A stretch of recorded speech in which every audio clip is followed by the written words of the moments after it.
Richard Irwin Rude was born on December 7, 1958 in St. Peter, Minnesota. Before entering the world of professional wrestling, he had a background in bodybuilding. But Rick's impressive physique and charisma made him a natural fit for the world of professional wrestling. Rick began his career as a wrestler in the early 1980s, starting with regional promotions before making his way to larger wrestling organizations. He first gained prominence in World-Class Championship Wrestling and then moved on to the Universal Wrestling Federation, where he was managed by Percy Pringle. His big break came when he signed with the World Wrestling Federation in 1987. He adopted the persona of Ravishing Rick Rude, a cocky and arrogant villain who would insult the audience and show off his physique. Rude was known for his feud with Jake the Snake Roberts and his rivalry with the Ultimate Warrior, which culminated in one of the most iconic moments in wrestling history. Rick's character was unique in that he would often wear tights with an image of his opponent's or even his opponent's wife on them, which added a layer of personal animosity to his feuds. His charismatic presence and ability to generate heat from the audience made him a memorable and effective heel.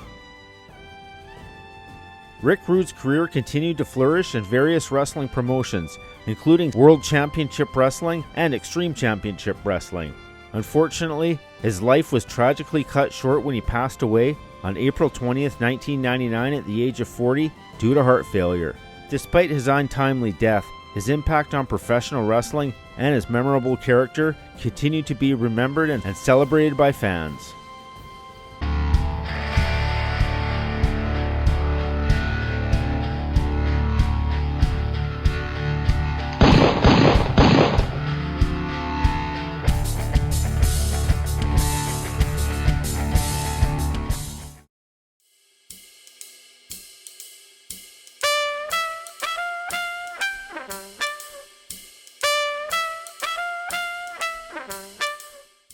Richard Rude was a professional wrestler who was born in St. Peter, Minnesota on December 7, 1958.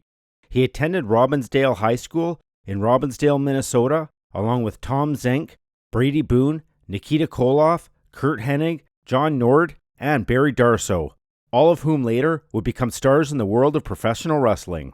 Rick formed a close relationship with Kurt Hennig, their bond solidified by their shared upbringing in the small town of Robinson, Minnesota. Following that, Rick pursued higher education at Anoka Ramsey Junior College, majoring in physical education. Upon earning a degree, Rick briefly worked as a bouncer and had a short stint as an arm wrestler and bodybuilder before making his debut in the world of professional wrestling.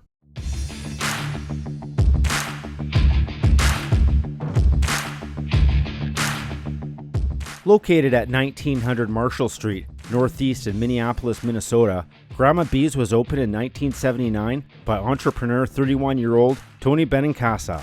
Grandma B's started as a bustling bar, primarily serving the local softball community, particularly in the 1980s when Tony Benincasa sponsored numerous teams throughout Minnesota. His vision was to make his establishment the go-to spot for post-game gatherings, and it largely succeeded. Shortly after its grand opening, Grandma B's transformed into a popular hotspot, with its parking lot frequently full to capacity and cars stretching along Marshall Street.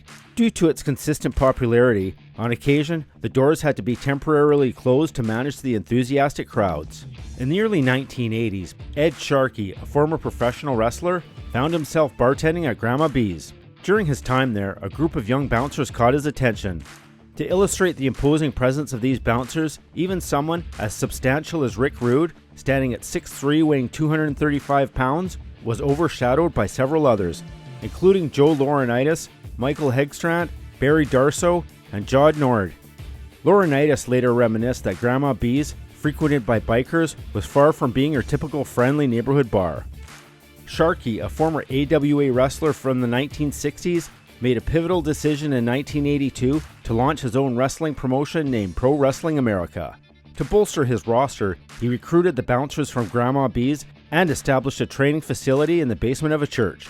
It was there that he honed the talents of individuals such as Rick Rude, Laurinaitis, Hegstrand, and Darsow, molding them into professional wrestlers. Laurinaitis, known as Animal, and Hegstrand, known as Hawk, would eventually join forces and create the legendary tag team known as the Road Warriors. Rick, on the other hand, would adopt the persona of ravishing Rick Rude, while John Nord would go to wrestle in the WWF as a berserker. As for Darsow, he would rise to fame as Smash, forming one half of the iconic tag team Demolition. Along with numerous wrestlers who received training from Sharkey, notable names also included Scott Steiner, Sean Waltman, and Jerry Lynn. Grandma B's had to shut its doors in 1984 due to its inability to meet tax obligations. The former owner, Tony Benincasa, passed away in 2010 after battling leukemia. The location as of 2023 is the home of Psycho Susie's Retro Tiki Bar. The one you're looking at is Ricky Rudd. Ricky Rudd. Rick was now known as Ricky Rudd or Ricky Rude, depending on who the announcer was, a clean-cut babyface who would initially lose most of the time. According to CageMatch.net, Rick's first recorded matches were in November of 1982 in the Mid-Atlantic Territory with several matches against fellow newcomer Joe Lauren. He would then bounce to Vancouver's All-Star Wrestling for a brief stint, before heading to Georgia Championship Wrestling, where he would remain until November 1983 before jumping ship to Mid-South Wrestling, where he would begin working his way up the card. On the May 28, 1983 episode of World Championship Wrestling, he defeated Pat Rose with a dropkick. In 1983, while still competing in arm wrestling events, he placed 6th in the World Light Heavyweight Arm Wrestling Championships, which was held in Las Vegas.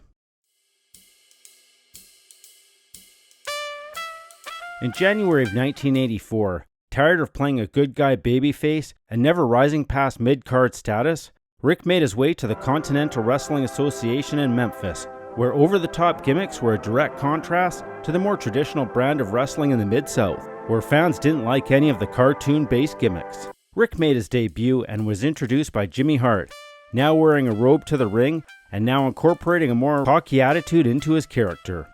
Originally billed as the sensational Rick Rude, he would soon drop the sensational moniker in favor of the more fitting, ravishing Rick Rude. The change in attitude began paying off immediately.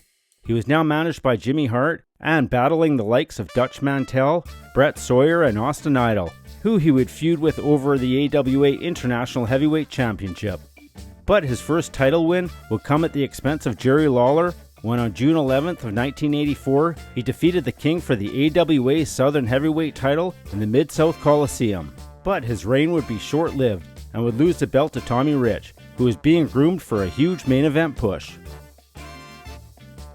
Rick would go on to form a short-lived tag team with King Kong Bundy, and in August of 1984, he would get a taste of gold again when the duo defeated the Fabulous Ones to win the tag team titles.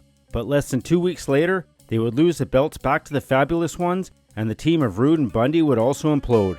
Rick became a babyface, and the two would face each other the next week. Rick would spend the rest of 1984 feuding with both King Kong Bundy and Jerry the King Lawler, before leaving the territory and showing up in CWF Florida, now managed by Percy Pringle, and immediately jumping into a feud with the NWA Florida Southern Heavyweight Champion, Tennessee legend, Pistol Pez Whatley. And on January 23, 1985, Rick would again capture gold by defeating Whatley for the title in the Sportatorium in Tampa, Florida. Rick would hang on to the title until April of that year before dropping it to Brian Blair. But Rick wouldn't be without a title for long. 2 weeks later, him and Jesse Barr would capture the NWA Florida US Tag Team titles when they defeated Jay and Mark Youngblood. They would lose the belts a few months later to Billy Jack Haynes and Wahoo McDaniel. But bigger things would be on the horizon for Rick in the form of the NWA Florida Southern Heavyweight belt. But his reign as champion would be short-lived, and in October of 1985, Wahoo McDaniel would prove to be too much for Rick. After several return matches, Rick was unable to beat Wahoo for the title, and would soon search for greener pastures in WCCW, which would be a bigger stage for Rick to showcase his talents. And true to Rick Rude form, he wouldn't be without a title for long. In November, he would defeat Iceman Parsons for the NWA American Heavyweight Championship. In February of 1986, World Class Championship Wrestling would withdraw from the NWA and rename itself World Class Wrestling Association. In May of 1986, Rick would defeat Von Erich wannabe Lance Von Erich for the World Television title, a belt that he would hold for 2 weeks before dropping it to Bruiser Brody, but would continue to hold on to the World Class Heavyweight Championship until he faced Chris Adams at WCWA Independence Day Star Wars on July 4th, where he would come up short at the Reunion Arena in Dallas, Texas. That would be the last belt Rick would hold in Texas, and even lost a series of matches to Mike Von Erich before leaving the territory in the middle of September of 1986. Before the end of the month, he would again surface in Mid-Atlantic Championship Wrestling, and in November of that year, him and Manny Fernandez, known as the Awesome Twosome, would defeat the Rock and Roll Express for the NWA Tag Team titles. They would hang on to the titles until May of 1987, when Rick left the NWA and debuted in the WWF. To account for the abrupt exit, Jim Crockett Jr. broadcast a pre-recorded non-title match featuring the Express triumphing over Rude and Fernandez, alleging that Rude had sustained an injury in the process.